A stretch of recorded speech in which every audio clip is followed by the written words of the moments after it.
Is that a roach crawling? It's a roach. There's a what? A roach. You got a roach on you. Damn. Oh my God. Hope you don't take it home with you. I don't want to jump it on me. This is so gross. Imagine the worst headache you've ever had. But here's the thing, it's not a migraine, an allergy, or even a concussion. It's something far nastier. A cockroach has crawled inside your brain. Blech. I can't, that's too gross. How did it get in there? Why did it crawl in there in the first place? And how bad is this going to hurt? This is What If, and here's what would happen if a cockroach crawled into your brain. Do you want to hear something gross? Each year in the United States, there are over 100 medical cases of foreign body obstructions in the ear canal. And 10% of those obstructions are insects. Most notably, cockroaches. Cockroaches can be anywhere from 1 to 5 centimeters in length and typically live less than 300 days, but some species can live up to 2 years.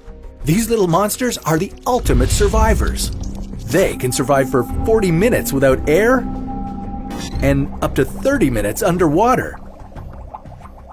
And they're tough too.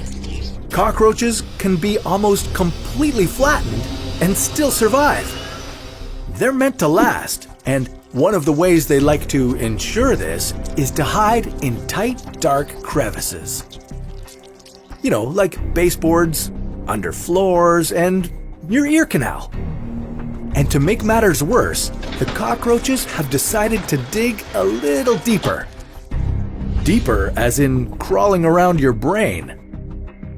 Okay, in defense of cockroaches, I never thought I'd say that, they are not actively looking to get inside humans. But they sometimes crawl into ears because they're looking for a dark hiding space. Maybe it's a sign of affection. A disgusting, nightmarish sign of affection. So, while you're fast asleep, Mrs. Cockroach is crawling along into your brain. What would that even feel like? Well, first, you would feel a swelling in your ear. Blood or pus might even drain from your ear, and in extreme cases, hearing loss is a real possibility. You're feeling this because as the cockroach explores your ear canal, it would encounter small hairs and wax. The ear canal itself is typically 0.8 centimeters in diameter, so it would be a tight squeeze, even for a cockroach. Next, the cockroach would need to cross the eardrum or the tympanic membrane. The tissues of this membrane are extremely sensitive, and the cockroach would have to push through it or brace yourself, chew through it. If you didn't have a headache before, you sure will now. The cockroach will then make its way to your inner ear, aka the labyrinth of the ear. This place lives up to its name. It's a complete maze. Located in the temporal bone, it contains the vestibule, the semicircular canals, and other parts of your head you weren't expecting to have guests in. If the cockroach gets past this, then it could travel through the auditory nerve to the brain. So let's say the cockroach manages to get into your brain. It's going to make itself at home, which is not a good thing for you. The cockroach would start digging holes and puncturing blood vessels in the process. This would lead to hemorrhaging, infection, and even death if left untreated. Luckily for you, you've got some security. Your skull. An adult skull consists of the neurocranium, the protective shell, and the viscerocranium, the facial skeleton.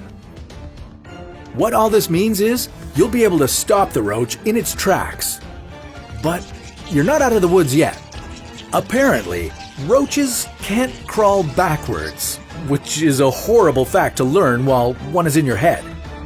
You need to go to the hospital and get that sucker removed immediately. So, could this really happen to you? Well, maybe.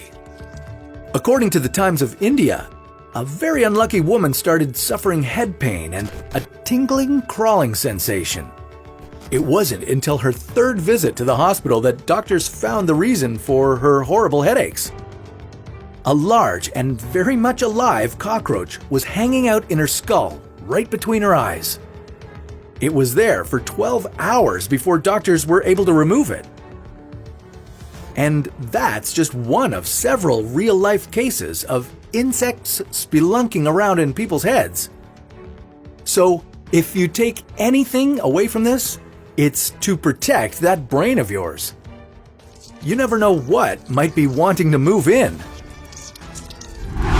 But what if the tables were turned and you were crawling inside some other creature? What if you were swallowed by an anaconda? Well, that's a story for another What If.